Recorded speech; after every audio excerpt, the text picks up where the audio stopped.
having an innovative loyalty program or innovative coupons program, right? No. It's a question of what does that data tell you that you can do more with, Yes.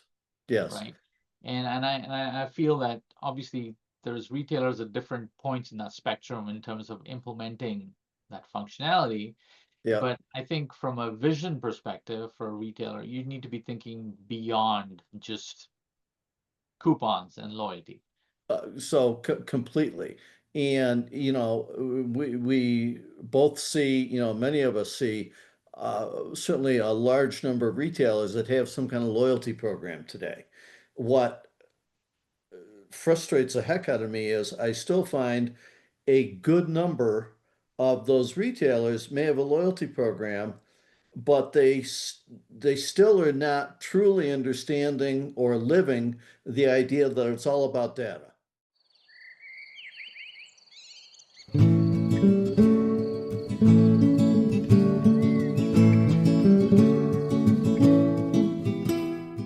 Hey guys, welcome back to another episode of the Retail Perch. And today we have a non-existent guest, just Scary and me today. Um, but it's not because we don't have enough guests lined up, but we just thought there was plenty of topics that we should be discussing given the exciting state of the economy today. Yes. And so, Gary, I know there's plenty of things happening. We're midway into fall, halfway into getting to winter. And I heard yesterday a couple of people say they have 2 inches on the ground of snow. I was like, oh my God, it's that time already. Yeah, Uh, yeah, yeah. No, I guess Cincinnati had snow the other morning, and we've certainly got it out here, but it's up in the mountains still. well, if you're listening to this, I hope you're somewhere warm, but if you're not, I hope you like the winter. So, uh, but there's lots of things happening. I mean, this morning we heard that the government shutdown finally ended. So you know what day it is. This is the November 13th. And I think last night the president signed the um, unshutdown of the Yeah, government, yeah, yeah, whatever that whatever. means. Yep, Right? yep. Hopefully, if you're flying on a plane, your flight takes off on time and it's not canceled and all that good That's stuff. that's right. That's Right? right. So I think the context, I think the relevance to us, Gary, is I think there's been a lot of conversation around SNAP funding and it being Yep. frozen, and I think retailers are panicking in terms of what's going to do their sales. Now, clearly, that's going to be released, right? But I think the lesson I feel that it might be worthwhile to discuss here is how do you handle these changes in the environment which you don't control? How do you still keep your customers? Uh, how do you still maintain a meaningful relationship with your customers, right? Yep.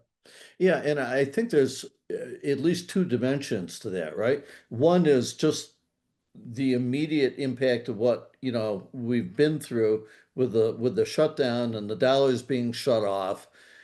For a lot of retailers, SNAP represents a significant amount of money, a significant portion of their sales. So it's not only understanding, gee, it's 5% or 10% or sometimes even more of my total sales, but what categories is that really hitting? And, am I ready to make adjustments in my demand forecasting and so on? And I think to your point, Shaker, is, if those dollars were to ever dry up again, what can the retailer do to help those shoppers that rely on SNAP? Can they extend maybe added savings on relevant products that make sense for that household? Yeah, I mean, I think the retailer has plenty of tools, Gary, where they can probably address it at many levels. So I Yeah, think, we've talked about, I don't know if we've talked about in this episode, but I've been talking to retailers about this concept of this rock, pebbles, and sand type of thing, right? Where yeah, you can you can think about your promotions like your mass promotions as rocks that fill the bucket, the more targeted ones as pebbles, and sand being the highly hyper personalized ones. And I think maybe there's a need at times like this to rethink what should really be on the front page of my ad. What should I put on mass promotion that's going to yeah, yeah, address a broader need in the society, right? And because I think ultimately the choice to shop at a retailer is partly emotional because it's oh, a yeah, trust factor. Because you yes, feel that they are able to sense the macro trend and address that need.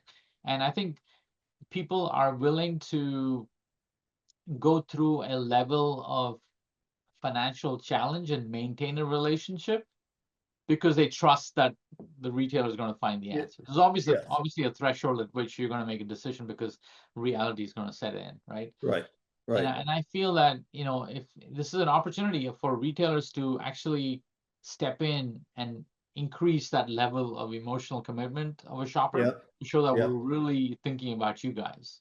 yeah. So completely agree with you there.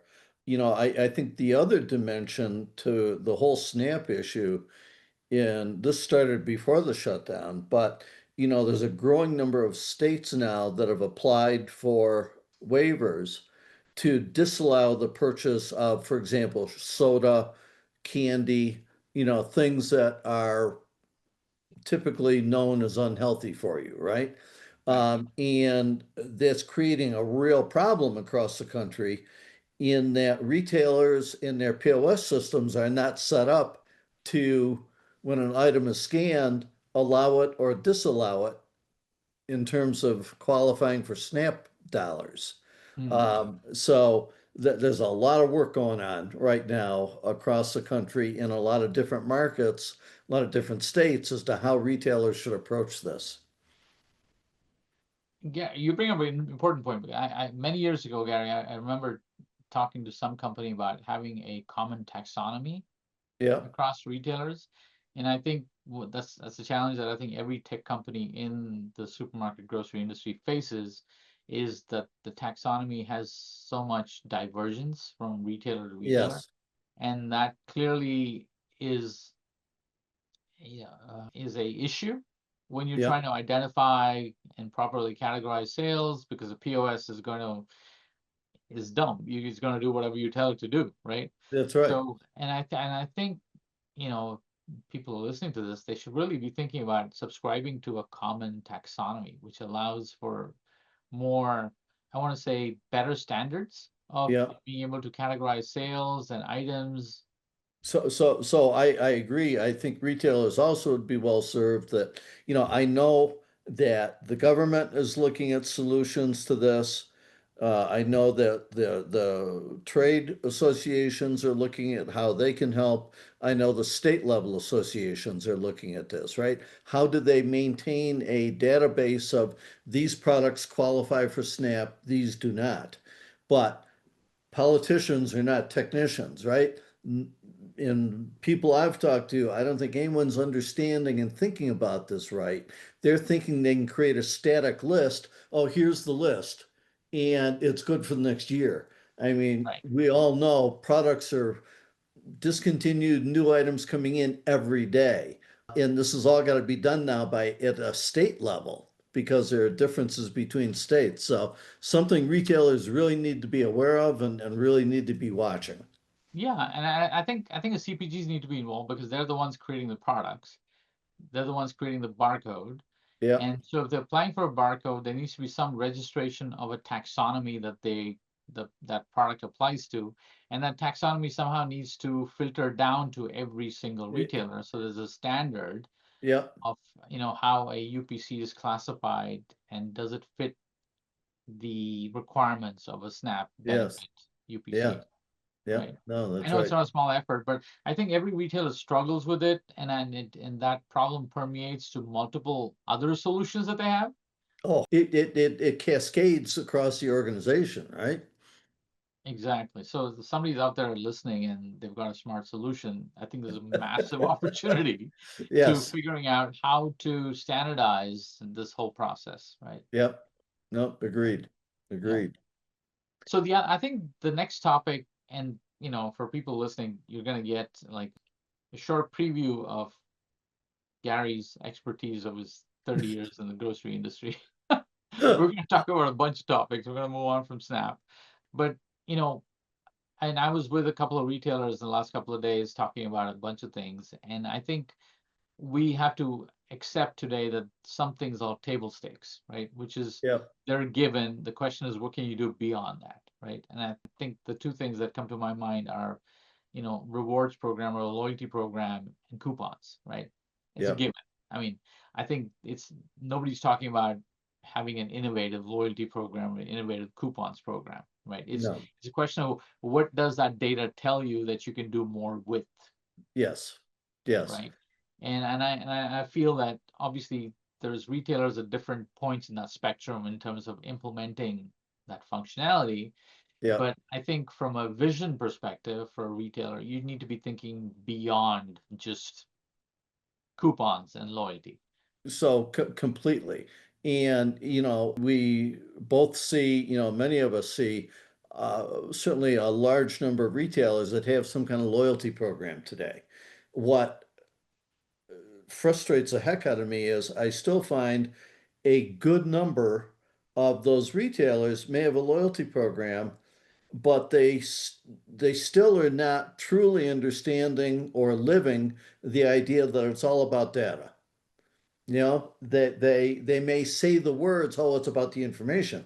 But if they truly believe that, they would be focused on doing what they need to do to drive high levels of shopper identified transactions and sales across their company, right? Identifying 20% or 40% or even 60% of sales isn't enough. And quite honestly, I can make the case, I think it's dangerous to try to make decisions from, a partial view of your shoppers. So I think retailers should really get serious about growing their identified sales transactions and so on from that. Then they've got usable data. To your point, it's all about the data today. Yeah, and I think, which gets me to the next point, which is I think that data needs to be available across your organization, right? Yes. And not just used for something specific like marketing or targeted marketing. It Yeah. needs to be a view that's available across merchandising and marketing, because, you think about it, I think very often, and I talk to a lot of marketers in these retail organizations, marketing is always viewed as an expense item with Yep. very little ROI and revenue generation associated with it. And merchandising has got everything to do with the P&L, right? Yes. Yeah. That And that I- and I, that and that's I and I feel that they need to really work hand in hand, because it takes both to, it takes two to tango, as they say, right? yes. Yeah, I mean, traditionally or historically in the industry, right, merchandising is responsible for the P&L, both revenue and the bottom line. And, they have many times heavily relied on marketing funds coming from the big brands, trade promotion funds, shopper marketing. Today, retail media, is now added into that mix. But merchandising people seem to continuously lose sight of the dollars don't come from that box of cereal sitting on the shelf. They come from the shopper standing in the aisle making a decision to purchase that box. That's right. And, I think there's a lot, merchandising could benefit a lot by more heavily weaving customer data, customer intelligence into their decisions and what they do. Yeah, so it seems like it needs to be more of a collaboration as opposed to Eh, siloed operations, like, Yes, absolutely. and I don't Absolutely. think it's, I think, and I also think there's an internal struggle and a conflict within most organizations about taking credit for the outcome. And I Yes. think marketing has traditionally struggled with having anything attached to outcome. I think it's been kind of outsized by the credit that merchandising has got on the outcome. Yeah. Uh, Yeah. so I think a collaboration is probably a better way to think about it. It needs to be a combined effort to drive a common outcome. So I agree. And, I think that points to one, retail organizations need to look at how they're incentivizing, how they're rewarding people, right? Their executives. The CMO is held to different results and numbers to get his or her bonus than chief merchandising officer. The other thing that comes into play on those is the data. Everything related to merchandising can be measured to the penny very accurately, right? Supply chains have been built around this for decades. On the marketing side, historically, much more soft measures. Well, yes, sales were up 3%, but maybe it was the ad, maybe it was this, maybe it was that. We don't know, right? But that circles around to my comment of a few minutes ago. If you've got very high levels of customer data, then all of a sudden you now can measure the impact of marketing much more precisely. Yeah, and I feel that it's not so much about trying to figure out what proportion of the outcome was driven by marketing or merchandising. The question is really how can it be a collaborative effort Yes, to drive a common outcome? yes, And I find that a lot of marketing teams are handicapped with getting access to actionable data. yep, And very often the data they're looking at is very different from what the merchandising folks are looking at. So they're not speaking the same language, and which obviously means you cannot drive towards a common yep, outcome, yep, right? Um, I'd love to. I think I'm seeing some of the transition in some smaller organizations where I think merchandising and marketing are kind of folding in and kind of merging together, yep, which obviously creates a more collaborative environment. yep. Because I think it's been very often, I mean, I feel for the marketers because I think very often they are kind of viewed through the lens of you're an expense, and I don't know what you're bringing to the Yeah, team. yeah. Well, and what you're speaking to are really, one of my favorite topics of silos, right? You got the marketing silo, the merchandising silo, and never the, twain shall meet. So, no, I think you're absolutely right. Because with the right collaboration, leveraging all the data that's available today, first party data, third party data, et cetera, you put marketing, merchandising together right, there's tremendous opportunities there. Yeah.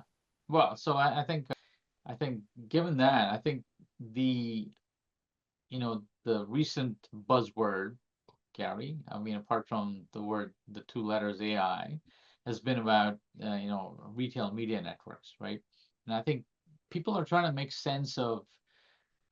I mean, I was talking to somebody the other day, and they said something very simplistic, and maybe this is very reductionist, but they said something like, "Isn't retail media networks just like advertising on internet instead of TV?" And I'm like, "Yeah, you're really right. That's really what it is." And the question is then, how do you view that from a driver of sales for both Yeah, the retailer and the brand, right? So I think there's two sides to it. What does it mean to the retailer? Are they just a collector of revenue simply because they have eyeballs on their media, and the ultimate beneficiary is actually the brand?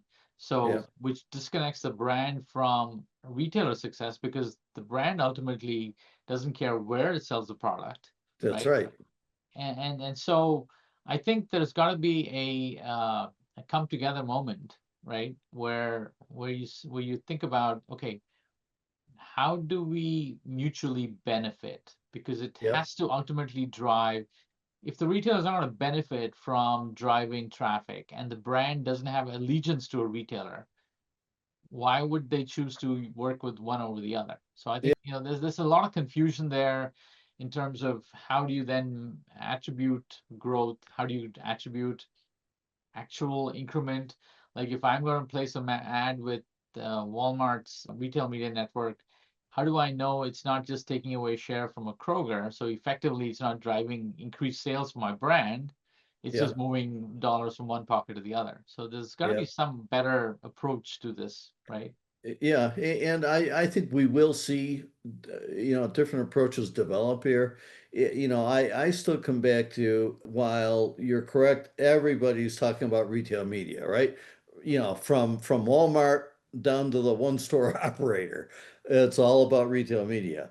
I still very much believe that you get beyond the top 5 or 10 retailers, it's really hard for even a good sized regional retailer to access any meaningful retail media dollars.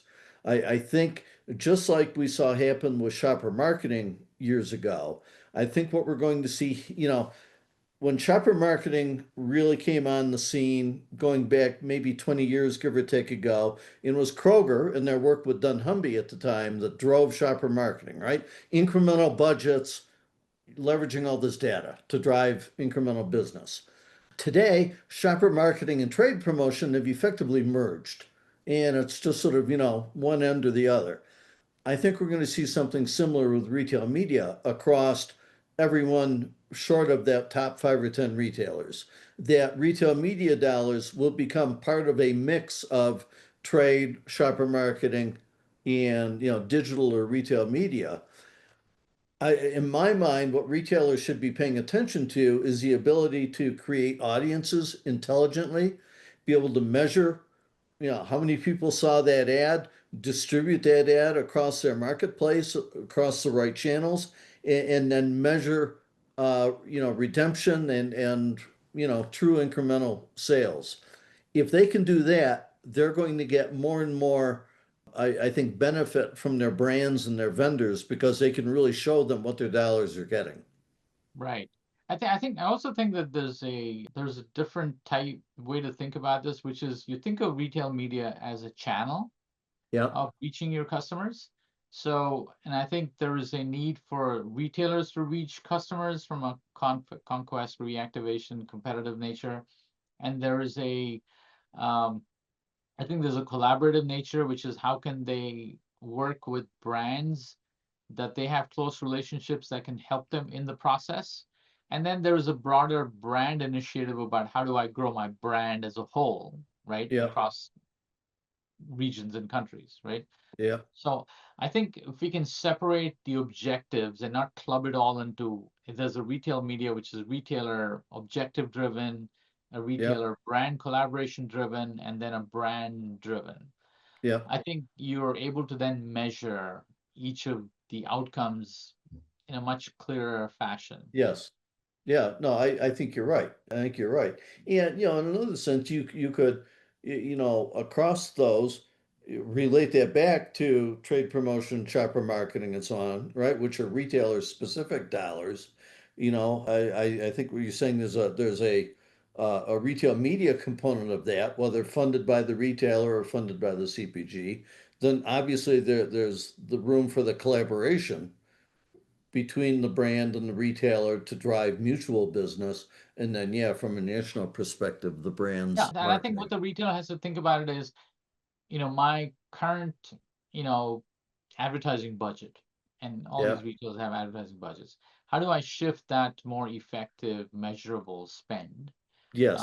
by using the retail media channel and offsite activation Yeah. mechanisms, right? Yeah. And you start thinking about, then you can measure outcomes in each of these buckets separately, Yes. right? Yeah. And I think for a retailer to have, I think it seems like there's a clear objective for the retailer to get uh, a more engaged audience to their retail media, which will attract more brands to participate with Yeah. them. Yeah.